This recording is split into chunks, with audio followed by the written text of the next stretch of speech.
sur nous et merci de nous rejoindre sur Kadoza FM pour cette nouvelle émission d'Ongelulila. Comme vous le savez, dans cette émission, nous vous présentons l'art et la culture sous toutes ses formes. Et ce soir, nous avons le plaisir et l'honneur d'accueillir sur notre plateau Divine Douimana. Bonsoir Divine. Bonsoir. Tu vas bien? Je vais très bien. Et vous? Ça va très bien. Merci d'avoir accepté notre invitation. C'est un plaisir. Divine, tu es artiste, Oui. dessinatrice, organisatrice d'événements Paint and Sip. Mais avant que tu nous parles des organisations de Paint and Sip, tu vas d'abord nous parler de d'où est venue la passion de la peinture.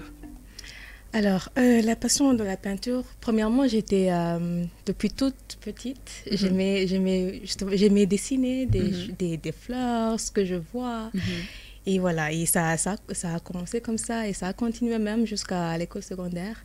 Et de là, quand j'ai fini l'école secondaire, c'est là où je faisais juste pour m'amuser, je postais ça. Et il y a mes amis qui me disaient, oh, tu dois faire la carrière voilà, dans la peinture. Dans la peinture. Donc, avant, j'ai commencé avec le stylo. Ok. Ah ouais, c'est vrai, j'ai vu tes œuvres avant, tu le faisais avec des stylos. Oui, avant, je faisais avec stylo. Et bon, c'est là où ça a commencé, même le début de ma carrière artistique. Voilà. Et après, la peinture est venue juste après. Et j'ai foncé. J'ai eu des commandes et j'ai foncé. Et est-ce que si tu pouvais faire une différence entre la Divine qui a commencé dès le début, de tes premiers débuts dans la peinture, dans l'art, et aujourd'hui, tu dirais qu'elle a évolué et s'est améliorée ou bien elle est restée statique? En tout cas, selon ton appréciation.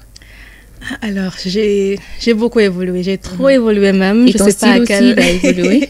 Oui. Mon style, il a évolué. Donc, comme je le disais, avant, je faisais avec stylo. Ouais. Même maintenant, je fais avec stylo. Mais c'est parce que le stylo, ça demande du temps. Ça demande du temps, ça demande des mois et des mois à perfectionner une œuvre. Donc là, je me suis dit non, il faut que j'entre dans la peinture parce que c'est pas c'est plus facile, mais au moins ça prend pas trop de temps, comme le stylo. Donc, si je peux dire si je me suis améliorée, c'est vraiment 100%, je me suis améliorée. J'ai ouvert d'autres portes, je fais le paint and sip maintenant. Avant, je faisais juste les portraits, les commandes. Donc, voilà. Et quel style artistique ou thème qui te passionne le plus dans ton travail? Moi, je fais beaucoup plus le dessin d'observation. Donc, c'est l'observation plus que le dessin d'imagination. Est-ce que tu peux Exactement, voilà, c'est le portrait ici. Donc, c'est plus ce que je vois que ce que je m'imagine. Donc, j'ai pensé que j'allais t'inspirer à faire un dessin de moi, mais je suis désolée. Je suis carrément désolée de voir que tu ne l'as pas fait. Oh Seigneur, c'est pas grave quand même. D'accord, voilà. Donc, c'est ça mon style. C'est du réalisme. Un peu de réalisme. Ok. Oui. Mais tu ne fais pas de l'abstrait? Non, pas vraiment. Oui, je peux mélanger avec un peu d'abstrait, mais vraiment c'est peu. Le fond de mes dessins, c'est juste la personne, ça se voit. Si c'est une personne que je veux dessiner, il y a tous les traits qui sont là. Voilà. Tu n'es pas simplement artiste, mais tu es aussi une organisatrice des événements Paint and Sip. Est-ce que tu peux nous en parler un peu? Alors, le concept déjà du Paint and Sip, c'est peindre en étant dans un environnement relaxant avec donc le sip c'est en anglais, c'est siroter du vin ou une autre boisson que tu préfères. Donc voilà, c'est le paint and sip, c'est un concept de relaxation à travers l'art. On se sent relaxé, on s'exprime, on partage avec les autres. Voilà. Donc, les concepts, c'est relaxé. Oui. Ce n'est pas apprendre à dessiner. Non, c'est pas apprendre à dessiner parce que... oui. Donc, il y a moi qui est devant, qui vous guide étape par étape. Bien sûr, tu peux apprendre avec l'expérience et tout. Mais le fond, le vrai fond, ce que je veux, moi, donner aux gens, c'est relaxer et s'exprimer à travers l'art. Voilà. J'aimerais savoir, avant qu'ils commencent d'abord à dessiner, parce que j'imagine que toutes les personnes qui viennent assister, qui viennent participer ne savent pas dessiner, ils ne connaissent pas en tout cas les b.a.-ba du dessin. Mais comment ça commence au fait, du début jusqu'au moment où ils commencent à peindre quelque chose? Alors, tout se fait, donc c'est moi qui est je dirais l'instructrice. Donc je commence donc, disons que tu es là, tu es la participante. Donc, je commence à t'introduire d'abord le matériel. Tu vois, le pinceau, c'est ça, les peintures, il y a telle couleur, les couleurs primaires, je t'apprends ça, le mélange et tout. Et quand tu es devant ton tableau, alors c'est là où je te dis, OK, là, on va commencer alors. Tu vas prendre le pinceau, tu mélanges cette couleur pour trouver cette couleur. Donc, au fur et à mesure, chaque étape, je te dis quoi faire. Voilà. Mais au départ, tu as dit que ces événements, ce sont pour que les personnes se relaxent, pour qu'ils s'expriment. Oui. Mais est-ce que, pour les personnes qui ont déjà eu à participer à ces événements plusieurs fois, est-ce qu'ils ont développé ces côtés artistiques en eux? Oui, je peux dire ça.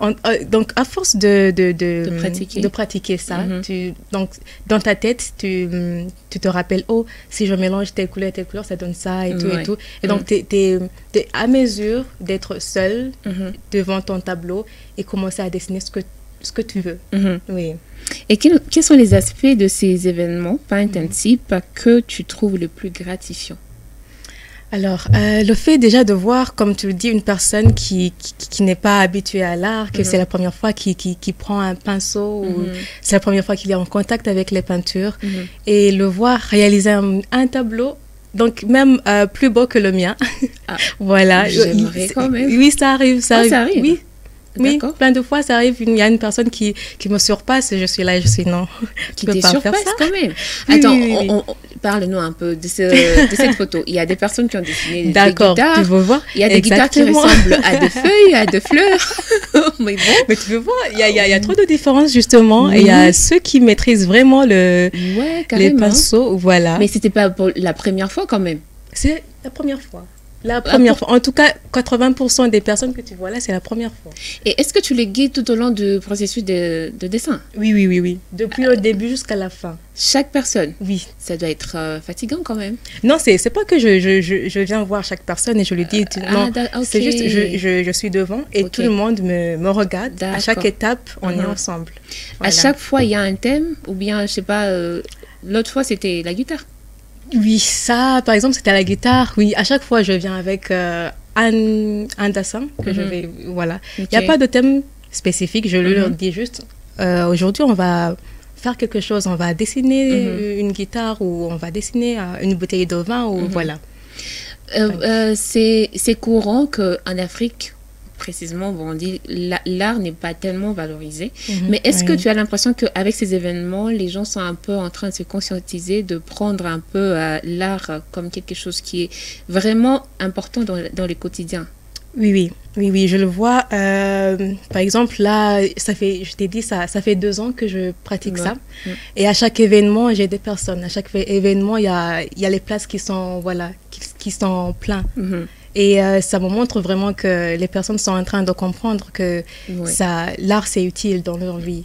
Ce moment-là, c'est quelques 2 heures de peinture, ça leur ouvre l'esprit, ça leur apaise l'esprit.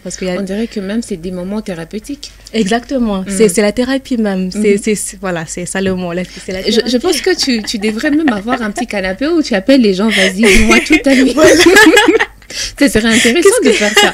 Il faudrait y penser. Autour de la peinture. Ouais, carrément. Il est en train de parler, quelqu'un est en train de peindre. Je viens de donner une idée. C'est un business. Ouais, c'est un business en tout cas. Mais toutes ces personnes qui viennent assister, est-ce que ce sont des personnes qui, après, se donnent le temps chez eux pour peindre ou bien à chaque fois, il faut qu'ils reviennent quand tu organises des événements? Alors, s'ils le pouvaient, ils pourraient le faire chez eux, mais j'ai vu que la plupart des personnes manquent du matériel, parce que le matériel, vraiment, pour trouver le pinceau, les peintures, le tableau là, donc c'est ça qui leur limite.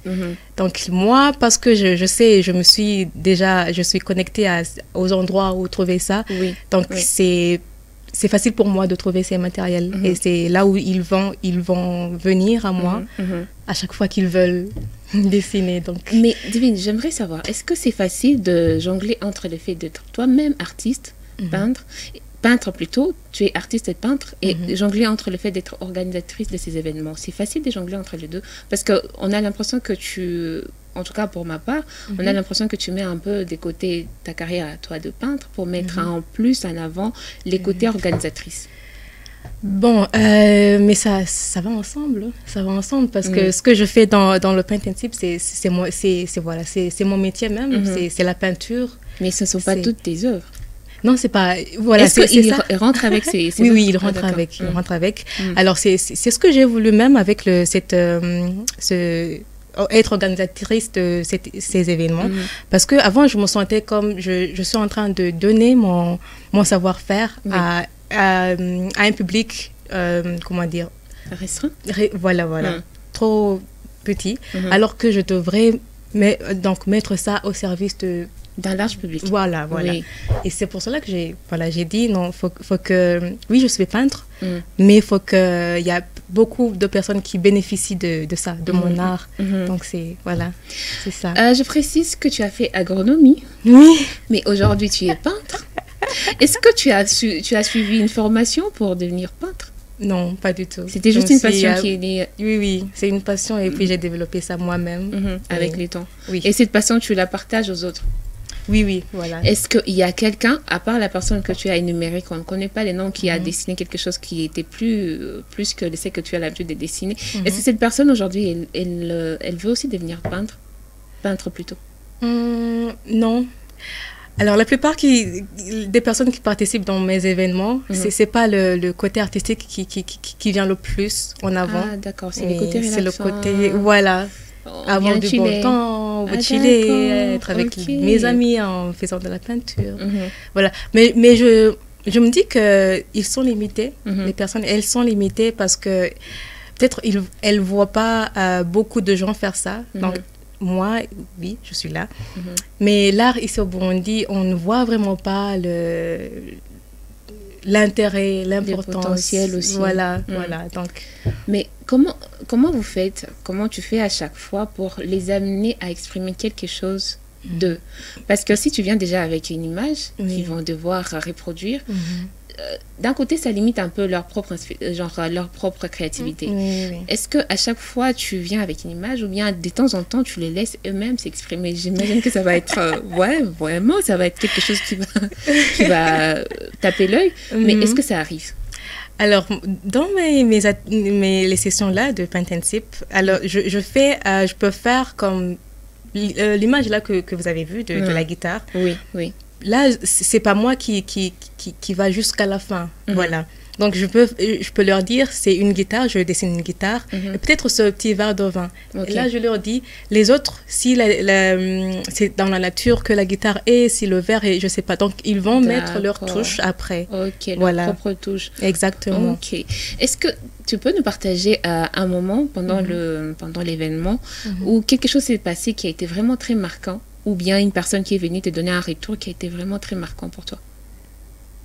Oui, il y a une expérience que j'ai eue. Comme tu le disais, voilà, il y a une ou deux personnes qui sont venues dans mes événements et ils n'ont pas choisi de faire ce que je leur montrais. Par exemple, si moi j'ai fait la guitare, eux ils ont fait un autre truc à eux. Oui. Et je leur ai laissé, je leur ai dit, c'est ça même que je veux. Juste viens et exprime ce que tu veux ici. Il y a de la peinture, tu as un pinceau, voilà. Donc, mais ça a pas empêché que les autres aussi me suivent. Mais j'ai dit, ok, il y a quand même... Mais au départ, pourquoi ils n'ont pas voulu faire ce que tu voulais qu'ils fassent? Je sais pas, j'ai pas compris. Mais j'ai accepté leur d'accord, leur choix. Tu as laissé place à leur créativité. Exactement. Ça fait partie de tes premières œuvres que tu as publiées sur les réseaux. Oui. Et les thèmes, c'était quoi? Le thème de cette peinture? Il y avait un thème ou bien tu as juste peint comme ça? Ça, alors, je l'ai fait juste comme ça. Donc, je me souviens, j'apprenais l'art digital. Donc, voilà. Ah, vous savez aussi le faire? J'ai appris ça, mais...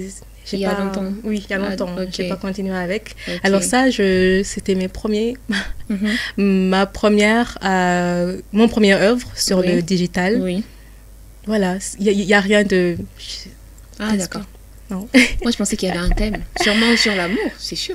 C'est sûr que c'est sur l'amour, mais je me souviens pas ce qui était dans ma tête ce jour-là. J'ai juste créé, voilà, je sais pas. Ah, d'accord. J'ai juste créé ça.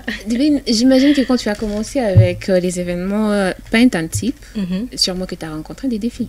Ça n'a pas été du gâteau, en moins que ça a été du gâteau. Hein. Non. Tu peux nous en parler. Mais si tu as rencontré des défis, comment tu les as surmontés? Et si tu les as rencontrés en plus? Oui. Alors, le premier défi que j'ai rencontré, c'était le matériel, comme je toujours l'ai dit. Oui. Donc, il n'y a pas de matériel. Non, il y en a, mais si même tu en trouves, soit c'est pas de la bonne qualité que tu veux vraiment présenter à des personnes qui ont payé leur argent, ou soit c'est trop cher. Voilà. Donc, j'ai eu ce défi de trouver là où trouver le matériel jusqu'à ce que je sois. Il y a un set qui est complet de tableaux, pinceaux, peinture et tout. Donc, ça, vraiment, au début, ça m'a vraiment pris du temps. Mais maintenant, au fur et à mesure, je connais le contact du menuisier, de qui et de qui, voilà. Mais à part ça, il y a d'autres défis liés par rapport, surtout par rapport à la société. Parce que ce sont des événements qui ne sont pas, en tout cas, courants ici, au Burundi. C'est quelque chose qui est innovant. Mais souvent, les personnes sont un peu réticentes à quelque chose qu'ils ne connaissent pas. Est-ce que ça a été le cas pour toi? Comment dire? Je crois... Non, pas vraiment. Mais un seul constat qu'on a... qu'il y a des feedbacks. Il y a des feedbacks qu'on m'a donné, disant, oh, dans tes événements, il y a que des femmes seulement. Oui, il y a que des femmes qui viennent et tout. Et quand j'essayais d'interroger les hommes aussi, je leur disais, est-ce que vous n'êtes pas intéressés à l'art? Pourquoi vous ne venez pas dans mes événements? Et ils étaient genre, non, moi, je ne comprends pas comment je peux venir colorier. Donc, eux, ils trouvent ça que... Oui, c'est du coloriage. Carrément du niveau des enfants. Oui. Comment venir colorier et rentrer à la maison et montrer à mes enfants, oh, j'ai colorié. Donc... Mais c'est thérapeutique. Je leur dis, c'est thérapeutique. Et j'ai trouvé que ce sont les femmes qui comprennent mieux le bien-être plus que les hommes. On dirait que les femmes, elles ont plus envie d'avoir un exutoire que les hommes. Mais c'est bizarre, tout le monde a besoin d'un exutoire. Mais comment tu adaptes ton approche artistique pour rendre les sessions accessibles et engageantes pour un public non professionnel? Parce que tous ne sont pas professionnels. Oui. Alors, déjà, je suis là. Je suis là quand tu veux me demander comment mélanger telle autre couleur. Je suis là, je te dis, fais ça et fais ça. Donc, même si tu viens avec zéro, vraiment... connaissance sur l'art. Peut-être. Exactement. Donc, je te guide depuis le début. Donc, tu me demandes comment je prends le pinceau. Parfois même, je vois, quand je circule dans les rangées, je peux voir, donc celui-ci, il ne sait même pas tenir un pinceau. Donc, oui, voilà.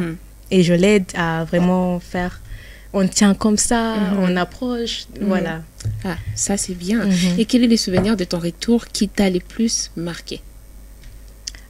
Alors, les retours, en tout cas, tous les retours sont très positifs. En tout cas, ce que j'ai, moi, reçu, je ne sais pas quand on parle loin de moi, mais les personnes qui m'approchent me disent vraiment que c'est quand ils viennent, c'est un moment ils oublient tout. Ils oublient tout ce qu'ils ont laissé à la maison. Voilà, ils oublient les problèmes qu'il ou elle était en train de stresser sur. Voilà. Donc, ils laissent ça et ils se concentrent sur ce dessin. Donc, c'est vraiment un moment de concentration maximale que tu oublies d'où tu viens ou dans quoi tu étais avant. Je pense que Divine, tu es la bonne fée. Hein. Tu es la bonne fée. Tu fais en tout cas échapper les communs de mortels dans leur quotidien et on en a besoin. Y a-t-il des événements ou un impact par rapport à l'événement Paint and Sip sur la perception de l'art dans la communauté? Alors oui, je dirais qu'il y a un impact quand même.